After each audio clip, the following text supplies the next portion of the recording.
Hello everyone, welcome to Vision Q YouTube channel. आज हम लोग विजन क्यू के प्लेटफॉर्म में इन जनरल इंग्लिश का एक लेक्चर सीरीज़ लेके आए हैं, जहां पर हम लोग इम्पॉर्टेंट क्वेश्चन डिस्कस करेंगे all state level government exam के लिए और सेंट्रल एग्ज़ाम के लिए भी। तो मैं आप लोगों को रिक्वेस्ट करूँगी कि इस वीडियो को स्टार्ट से एंड तक देखिएगा और इस चैनल को, हमारे विजन क्यू यूट्यूब चैनल को आप लोग सब्सक्राइब कर लीजिए, जिससे आपको रेगुलर अपडेट्स एंड नोटिफिकेशन मिलते रहे। और इस वीडियो को जितना हो सके उतना आप लोग शेयर कीजिए with your friends and family, so that उनको भी इस वीडियो का बेनिफिट मिले। Yes, so with that being said, let us start with our question. So यहाँ पे आप देख सकते हैं हमारा पहला क्वेश्चन है किससे रिलेटेड। ये है आपका ईडीएम से। यहाँ पे हमारा पहला इडियम है ब्लो वंस ओन ट्रम्पेट। तो इसका मतलब क्या होता है?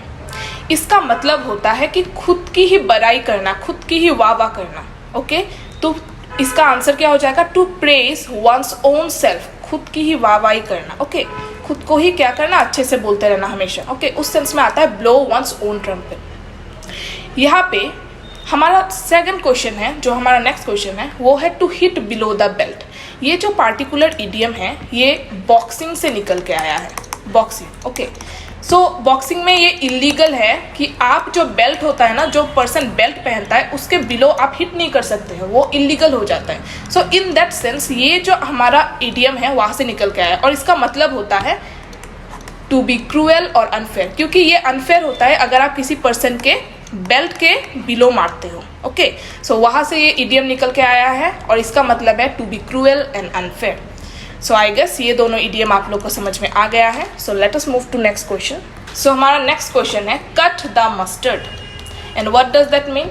इसका मतलब होता है हमने कुछ एक्सपेक्टेशन रखा है और उस एक्सपेक्टेशन के हिसाब से हमें रिजल्ट भी मिला है, तो उसको बोलते हैं क्या? Cut the mustard. तो इसका मीनिंग क्या होगा? इसका मीनिंग होगा टू गेट अंडर एक्सपेक्टेशन। मतलब मैंने कुछ एक्सपेक्ट किया और मुझे रिजल्ट भी अपने एक्सपेक्टेशन के हिसाब से ही मिला है। सो आई गेस आप लोग को समझ में आया होगा। अगर आपको कुछ डाउट होता है किसी क्वेश्चन से रिलेटेड, आप कमेंट बॉक्स में मुझे पूछ सकते हैं। ओके, नेक्स्ट है फिदर या फेदर वंस ओन नेस्ट, अपने ही नेस्ट को फेदर करना। And what does this idiom mean?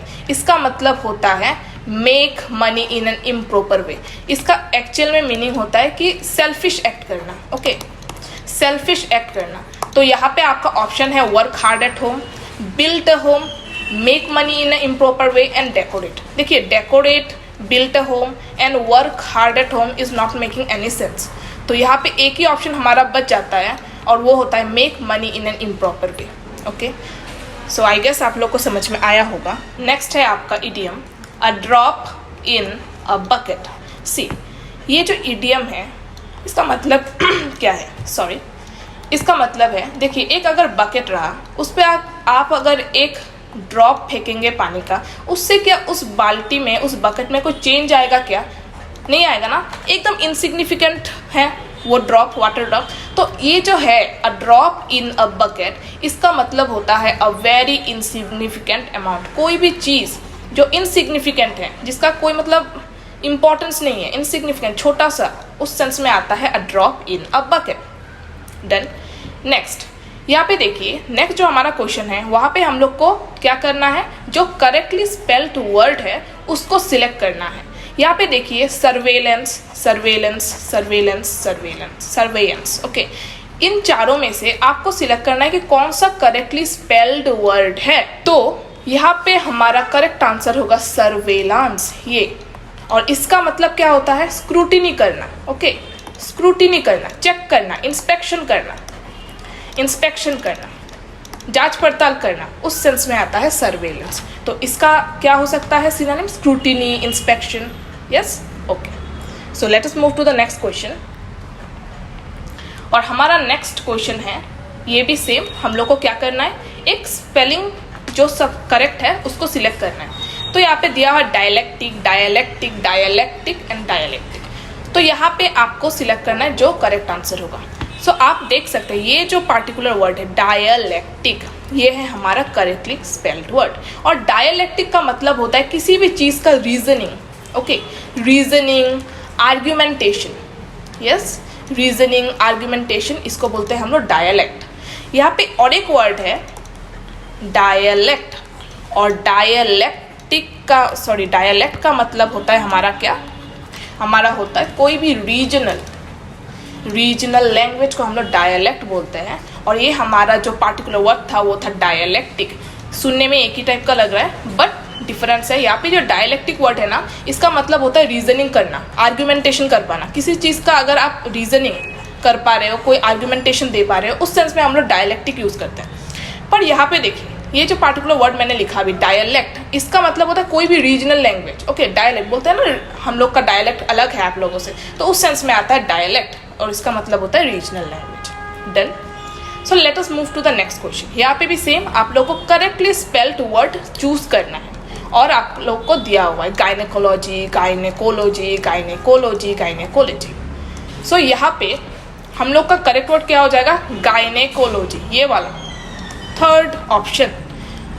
Gynaecology क्या होता है, इट इज़ अ साइंस और it is study of what, female reproductive system. Gynaecologist क्या करते हैं, फीमेल रिप्रोडक्टिव सिस्टम को स्टडी करते हैं। Okay, so with that being said, let us move to next question. हमारा नेक्स्ट क्वेश्चन क्या है, हम लोग को करेक्टली स्पेल्ड वर्ड ढूंढना है। प्रिकॉशन। यहाँ पे देखिए, हम लोग का करेक्ट ऑप्शन क्या है, प्रिकॉशन का मतलब क्या होता है, केयरफुल होना, है कि नहीं, केयरफुल होना, सावधानी बरतना, उस सेंस में हमारा आ जाता है precaution. Yes. Next same again we have to find out the correctly spelled word. यहाँ पे देखिए लिखा हुआ है vociferous, voluminous, virtuous, voluptuous. Yes. तो अगर आप चारों ऑप्शन को देखते हो, तो आप अगर इस ऑप्शन को देखते हो, तो ये जो पार्टिकुलर वर्ड है इसका क्या है, स्पेलिंग करेक्ट है। और वर्चुअस का मतलब क्या होता है, जिसका हाई मॉरल स्टैंडर्ड होता है। यस, जिसका हाई मॉरल स्टैंडर्ड होता है उसको बोलते हैं वर्चुअस, है कि नहीं। जैसे Mahatma Gandhi was a virtuous man. पर यहाँ पे देखिए रेस्ट ऑफ द वर्ड्स को हम लोग देखते हैं। ये जो पार्टिकुलर वर्ड है वोसेफेरस, इसका स्पेलिंग गलत है। इसका स्पेलिंग क्या होना चाहिए था, वोसीफेरस। और वोसीफेरस का मतलब क्या होता है, जो मतलब आउटस्पोकन होते हैं। ओके, आउटस्पोकन होते हैं, अनइनहिबिट होते हैं, अनइनहिबिटेड होते हैं। ओके, जो कुछ बोलने से पहले कुछ डरते नहीं, आउटस्पोकन मतलब उस सेंस में आता है वोसीफेरस। तो इसका करेक्ट स्पेलिंग है VOCIFEROUS, पर यहाँ पे लिखा हुआ है VOCE। तो इसका करेक्ट वर्ड है आपका वोसीफेरस, और इसका मतलब होता है आउटस्पोकन या अनइनहिबिटेड रहना। यस। नेक्स्ट है आपका वॉल्यूमिनस नहीं होना चाहिए था, ये होना चाहिए था वॉल्यूमिनस। और वॉल्यूमिनस का मतलब क्या होता है, ये यहाँ पे एक पार्टिकुलर वर्ड है, देखिए वॉल्यूम। और वॉल्यूम का मतलब क्या होता है, जो भारी हो, जिसमें डेप्थ हो, है कि नहीं। और वॉल्यूमिनस का मतलब होता है जो वास्ट हो, ओके, जो लार्ज हो। ओके, फुल के सेंस में आता है वॉल्यूमिनस। यस। और आपका लास्ट जो ऑप्शन है वो है वॉल्यूप्टियस। इसका स्पेलिंग होना चाहिए था TUOUS। और इसका मतलब क्या होता है, इसका मतलब होता है वेल फॉर्म्ड। ये most of the time body के साथ यूज होता है। ओके, वेल फॉर्म जो है, कर्वियस उस सेंस में आता है वॉल्यूप्टियस। सो आई गेस आप लोग को समझ में आया होगा। So let us move to the next question. Same हम लोग को क्या निकालना है, डायलेट का सिनोनिम। डायलेट का मतलब क्या होता है, डायलेट का मतलब होता है किसी चीज को क्या करना, एनलार्ज करना। ओके, एनलार्ज कर देना, उसको बोलते हैं डायलेट करना, डायलेट। ओके, उस सेंस में आता है। तो यहाँ पे आपको सिनोनिम निकालना है। सिनोनिम का मतलब क्या होता है, सेम मीनिंग वर्ड। तो डायलेट का सेम मीनिंग का वर्ड क्या होना चाहिए, वाइडन। ओके, डायलेट, इसका मतलब मैंने क्या बोला, वाइडन। इसका आंसर क्या हो जाएगा, वाइडन। और डायलेट का मतलब क्या होता है, एनलार्ज करना, एक्सपांड करना, आप बोल सकते हो। यस, एनलार्ज करना, एक्सपांड करना, उस सेंस में आता है डायलेट। यस। नेक्स्ट यहाँ पे एक वर्ड है, देखिए स्पिन का मतलब घुमाना। ओके, कोई चीज़ अगर घूम रही है सर्कुलर मोशन में, उसको बोलते हैं स्पिन करना। वीकन मतलब वीक हो जाना, वीक से निकल के आया है वर्ड वीक। यस। और पुश मतलब धक्का देना। सो हमारा नेक्स्ट क्वेश्चन है सिनोनिम ऑफ एब्रोगेट। एब्रोगेट का मतलब क्या होता है? एब्रोगेट का मतलब होता है किसी चीज़ को कैंसिल कर देना। ओके, कैंसिल कर देना, उसको एबॉलिश कर देना। तो आपने जब ये एबॉलिश वर्ड देखा तो आपको पता चल गया कि सिनोनिम क्या होना चाहिए एब्रोगेट का? होना चाहिए एबॉलिश, किसी चीज़ को कैंसिल कर देना। यस, उस सेंस में आता है abrogate. So let us move to the next question. हमें ब्लीक, ये जो पार्टिकुलर वर्ड है ब्लीक, इसका हमें एंटोनिम निकालना है, मतलब ऑपोजिट निकालना है। अगर हमें ऑपोजिट निकालना है इस पार्टिकुलर वर्ड का, तो हमें पता चलना पड़ेगा ब्लीक का मतलब क्या होता है। यस, ब्लीक का मतलब होता है कोई भी चीज़ जो डल हो। ओके, कोई भी चीज़ अगर पोरली लिट हो, अंधेरे के सेंस में आता है। डल है, पेल है, पेल हम लोग बोलते हैं ना, पेल, तो उस सेंस में आता है ब्लीक। अभी यहाँ पे आपको एंटोनिम निकालना है। यहाँ पे देखिए डल दिया हुआ है, डार्क दिया हुआ है। डल और डार्क तो इसका सिनोनिम हो गया। तो यहाँ पे है एक्सपोजर एंड ब्राइट। तो हमें क्या पता है, डल या डार्क का अपोजिट क्या हो जाता है? ब्राइट। तो इसका एंटोनिम ऑफ ब्लीक क्या हो जाएगा? ब्राइट। यस, तो इसका आंसर हो जाएगा bright. Okay, let us move to the next question. यहाँ पे देखिए क्या बोला गया है कि a person who is blame for the wrong doing of others. मतलब इस क्वेश्चन में ये बोला गया है कि किसी और ने अगर कोई क्राइम किया, कोई अगर कुछ खराब काम किया, उसके लिए अगर किसी और पर्सन को ब्लेम किया जाए, किसी और की गलती के लिए किसी और एक दूसरे पर्सन को ब्लेम किया जाए, उसको क्या बोलते हैं? आपका ऑप्शन है फ्लैग्मेटिक, बर्सर, फिर है आपका स्केपगोट एंड कैप्टर। यहाँ पे देखिए इसका आंसर होना चाहिए स्केपगोट। हिंदी में इसको बोलते हैं बलि का बकरा, बोलते हैं कि नहीं? तो स्केपगोट किसको बोलते हैं? जिसको किसी और ने कोई गलती किया, उसके लिए पार्टिकुलर पर्सन को ब्लेम कर रहे हैं। यस, उसको सजा भुगतना पड़ रहा है, तो उस सेंस में स्केपगोट आता है। यहाँ पे देखिए एक वर्ड है फ्लैग्मेटिक, और ये फ्लैग्मेटिक का मतलब होता है काम एंड कंपोस्ट। कोई भी पर्सन अगर काम एंड कंपोस्ट है तो उस सेंस में आता है क्या? फ्लैग्मेटिक। इसके लिए एक इडियम है और वो है cool as cucumber. Cool as cucumber. Okay, so phlegmatic का मतलब क्या होता है? जो पर्सन काम होता है, कंपोस्ट होता है। ओके, उस सेंस में आता है फ्लैग्मेटिक। बर्सर, ये पार्टिकुलर वर्ड है, इसका मतलब क्या होता है? कोई भी पर्सन अगर किसी स्कूल या कॉलेज का फिनेंशियल जो मैटर है, फिनेंशियल जो मैटर है, जितना भी पैसे से रिलेटेड मैटर है, उसके साथ जो डील करता है ना, उसको बोलते हैं बर्सर। तो बर्सर क्या है? अ person who manages affairs of college और स्कूल। डन। यहाँ पे लास्ट में जो आपका ऑप्शन है वो है कैप्टर। कैप्टर का मतलब क्या है? कैप्टर वर्ड निकल गया है कैप्टिव से। कैप्टिव का मतलब क्या होता है? किसी को रख देना। In what sense? तो इसका मतलब क्या होता है? कैप्टर मतलब कोई कीपर है। ओके, कस्टोडियन है, कस्टोडियन है, गार्ड है। ओके, गार्ड है, उस सेंस में आता है कैप्टर। तो आप लोगों को समझ में आया होगा आई गेस। अगर आप लोगों को कोई भी डाउट होता है किसी भी क्वेश्चन से लेके, आप कमेंट बॉक्स में हमें पूछ सकते हैं। Okay, so with that being said, let us move to the next question. यहाँ पे देखो, ये है हमारा वन वर्ड सब्स्टिट्यूशन, और यहाँ पे हम लोग का क्वेश्चन क्या है? Something capable of being done. कोई भी चीज़ जिसको किया जा सकता है उसको क्या बोलते हैं? ऑप्शन क्या है? टेनेबल, फिर क्या है? एक्सप्लीकेबल, फिर क्या है? फेजिबल, फिर क्या है? हमारा प्रोबेबल। देखो टेनेबल का मतलब क्या होता है? टेनेबल उसको बोलते हैं जो डिफेंसिबल है, जिसको डिफेंस किया जा सकता है, डिफेंसिबल। फिर आपका जस्टिफाइबल, जिसका जस्टिफिकेशन दिया जा सकता है। ओके, जस्टिफाइबल, उस सेंस में आता है टेनेबल। एक्सप्लीकेबल का मतलब क्या होता है? जिसको समझा जा सकता है। ओके, अंडरस्टूड, उस सेंस में आता है अंडरस्टूड। जिसको एक्सप्लेन किया जा सकता है, explainable, explainable. Yes, feasible, feasible का मतलब क्या होता है? जिस चीज़ को किया जा सकता है, बोलते हैं ना फिजिबल प्लान बनाओ, जिसको किया जा सकता है। तो आपका जो क्वेश्चन नंबर 17 है, इसका आंसर क्या हो जाएगा? फिजिबल। एंड इसका मतलब क्या होता है? Something capable of being done, जिसको किया जा सकता है। आपका लास्ट ऑप्शन है प्रोबेबल। प्रोबेबल वर्ड कहाँ से निकल के आया है? प्रोबेबिलिटी से। प्रोबेबिलिटी क्या शो करता है? किसी चीज़ के होने का, likely, that is likely to happen, मतलब हो सकता है। They are not sure but हो सकता है, उस सेंस में आता है लाइकली। यहाँ पे देखिए, ये और एक सेंस में आ सकता है क्या? प्रेडिक्टेबल। आप प्रेडिक्ट कर रहे हो कुछ, अब वो हो सकता है, नहीं भी हो सकता है, तो उस सेंस में आता है प्रोबेबल। मतलब ये वर्ड निकल के आया है प्रोबेबिलिटी से, और इसका मतलब होता है लाइकली और प्रेडिक्टेबल। डन।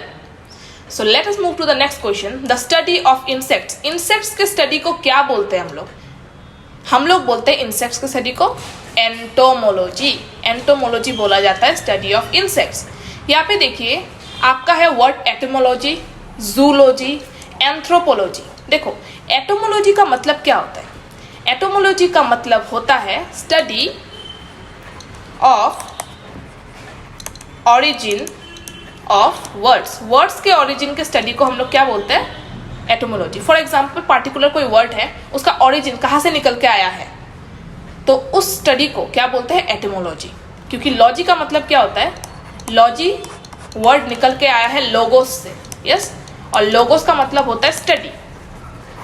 तो एटोमोलॉजी का मतलब होता है study of origin of words. फिर है यहाँ पे देखिए आप लोग जूलॉजी। जूलॉजी का मतलब क्या होता है? जू मीन्स एनिमल, है कि नहीं? जू मीन्स एनिमल, एनिमल से कनेक्टेड है।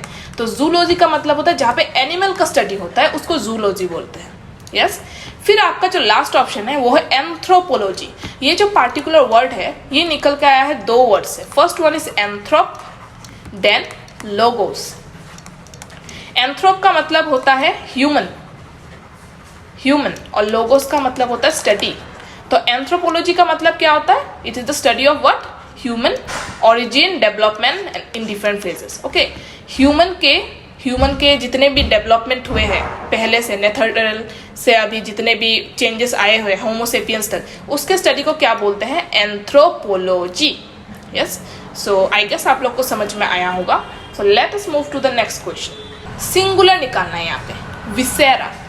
ये विसेरा का मतलब क्या होता है? विसेरा का मतलब होता है internal organs, okay, internal organs. And specially किसके साथ रिलेटेड होता है? हमारा जो एब्डोमेन होता है ना, एब्डोमेन, चेस्ट, वहाँ के जो ऑर्गन्स हैं उनके कलेक्शन, वो जो मतलब उनको बोला जाता है विसेरा, यस।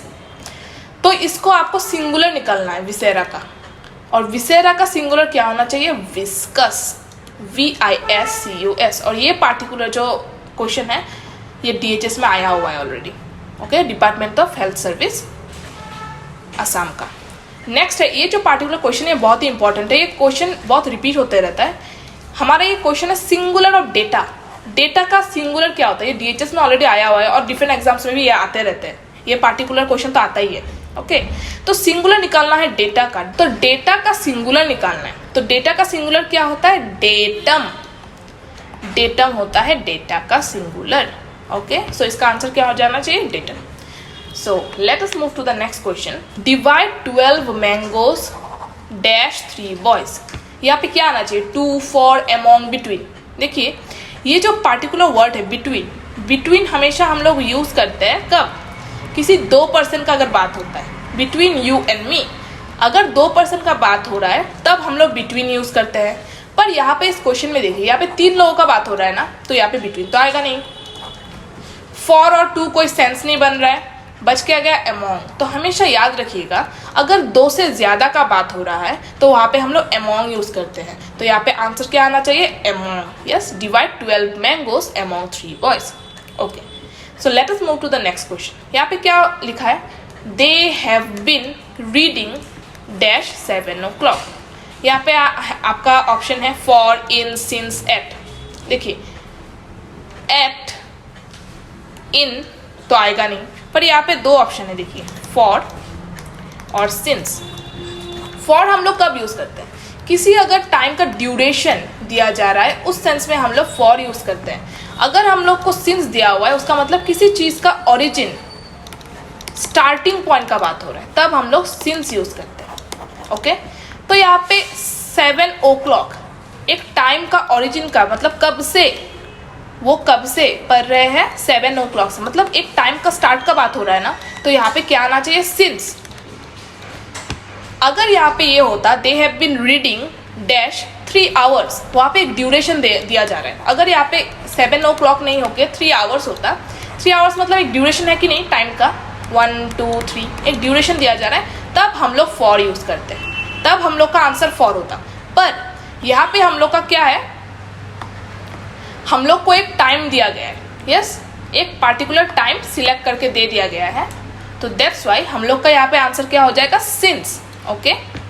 सो इस चीज़ को याद रखिएगा आप लोग। Next let us move to the next question. यहाँ पे क्या बोला गया है?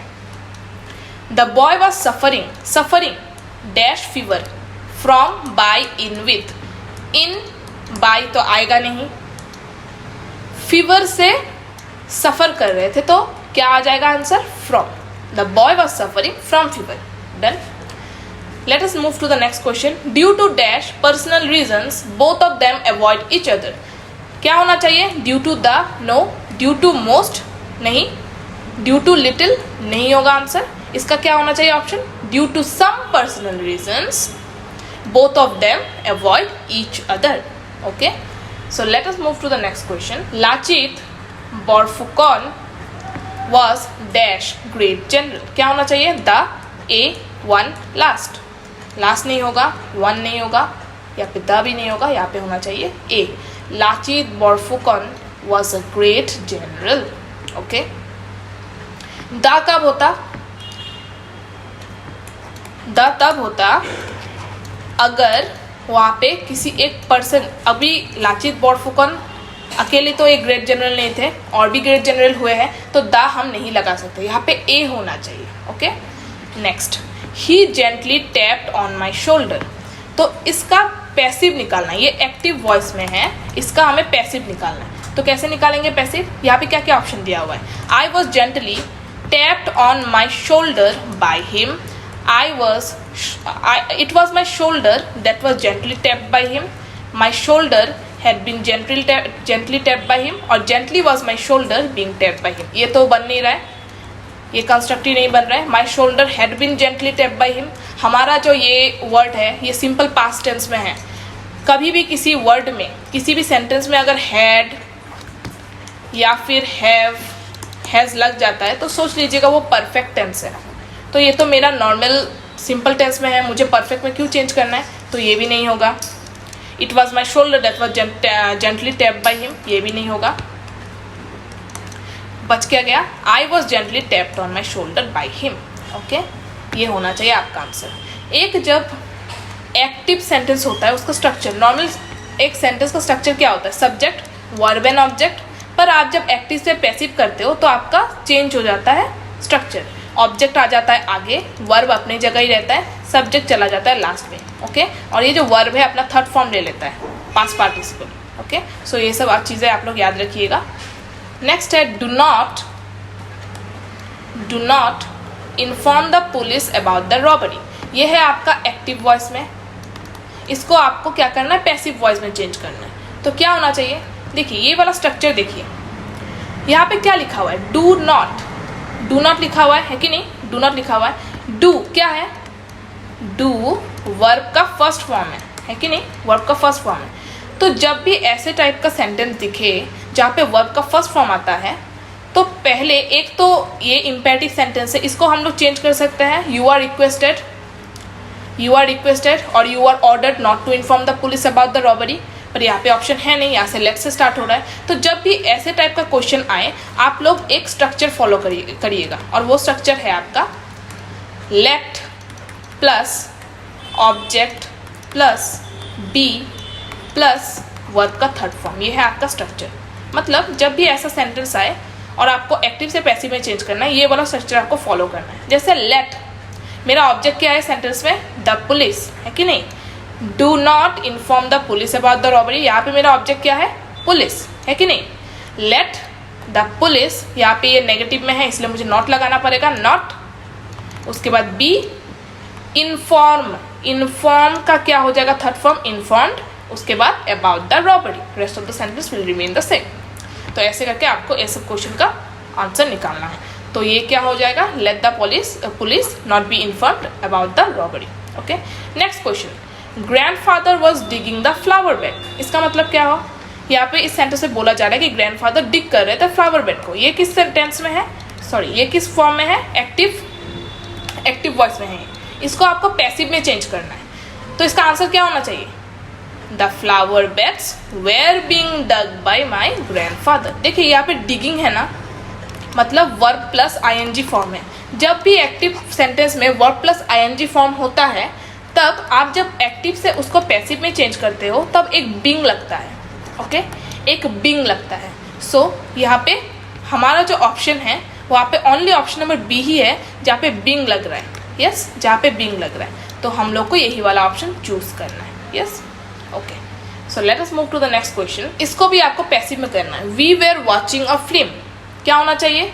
अ film was being watched by us. और अभी मैंने थोड़ी देर पहले बोला कि अगर वर्ब प्लस आईएनजी फॉर्म है तो एक्टिव से जब पैसिव करेंगे तो क्या आएगा? एक बिंग आपका लगेगा पैसिव फॉर्म में। दैट्स वाई यहाँ पे ये वाला ऑप्शन होगा, क्योंकि बाकी ऑप्शन में तो हमारा बिंग है ही नहीं। Okay, let us move to the next question. Who taught you grammar, ये क्वेश्चन है और इसका आंसर है आपका ऑप्शन है by whom you were taught grammar, by whom were you taught grammar, by whom were grammar taught to you. इसका answer होना चाहिए by whom were you taught grammar. You के साथ वेर लगता है as you all know. Yes, पर were एक ऐसा वर्ड है जो प्लूरल के साथ लगता है, पर ये यू है आपका एक्सेप्शन। यू के साथ हम लोग वेर लगाते हैं, वाज नहीं। ओके, यू एक्सेप्शन है, बट जनरली वेर लगाते हैं हम लोग किसके साथ? प्लूरल के साथ, और वाज लगाते हैं हम लोग सिंगुलर के साथ। यस, तो यहाँ पे दोनों ऑप्शन में आप डिफरेंस देखिए। By whom you were taught grammar, by whom were you taught grammar. जब भी इंटरोगेटिव सेंटेंस होता है तो was, were, is, am, are का क्या हो जाता है? आगे आ जाता है वो वर्ड। यू वेर नहीं होगा। अगर यू वेर होता है तो वो नॉर्मल सेंटेंस में चेंज हो जाता है। अगर मुझे इंटरोगेटिव में चेंज करना है तो मुझे क्या लगाना पड़ेगा? पहले वेर, उसके बाद आएगा you taught grammar. You by whom were you taught grammar. Yes, तो इसका आंसर क्या हो जाएगा? Option number B, by whom were you taught grammar. Okay, so ये तो था हम लोगों ने जो क्वेश्चन डिस्कस किए हैं। मैंने क्या किया है, कुछ एक्स्ट्रा क्वेश्चन मैंने सिलेक्ट किया है। आप लोगों को क्या करना है, ये सब जो क्वेश्चन हैं इन सबको प्रैक्टिस करना है, ट्राई करना है, और नीचे कमेंट बॉक्स में मुझे आंसर करना है। ओके, नेक्स्ट क्लास में हम लोग इसको डिस्कस करेंगे। So take the screenshot and answer कीजिए आप लोग कहाँ पे? कमेंट बॉक्स में। और अगर आपको कोई भी डाउट होता है आप कमेंट बॉक्स में पूछ सकते हैं। सो thank you so much for watching the video. That's all for today.